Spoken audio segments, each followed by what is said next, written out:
the start of the calendar year. In fact, Soumen, we have clarity now of the entire first quarter earnings season. What is really the sense that you made of the numbers? It seems like more hits than misses.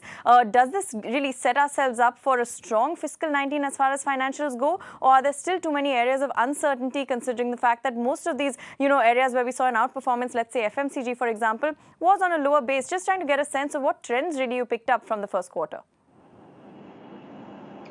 Yeah, first of all, thanks Nivedita for having me in your show. Well, as we mentioned in your channel last Friday when I was there, means as markets are notching record highs, so some sort of consolidation was in the cards, and the Nifty and the overall the markets moved in a very tight range this week. It was a truncated week. The volatility was high, right within that tight range. So blame it on the Turkish issue or the US-China trade or something else. Market actually needs some time for itself to adjust with the better quarter one earnings and with the already stretched valuations to adjust with. Right now, if we review the entire quarter one earnings, most of the companies have actually matched to our estimates.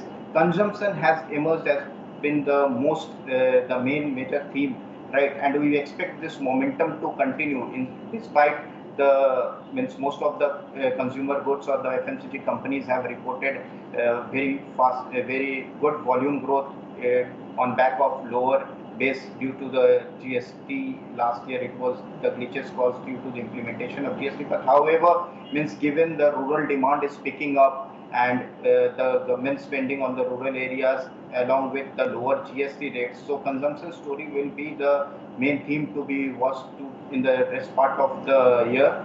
And domestic headwinds like monsoon is below normal. It is now below 8%. However, a major chunk of this deficit is actually coming from the eastern and the northeastern part, where the deficit is around 27%.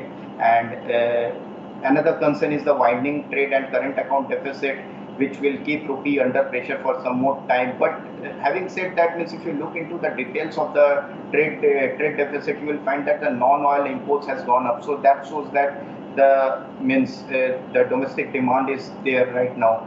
So globally, the Turkish issue and the US-China trade, these things will continue to rattle markets as markets are at all-time highs.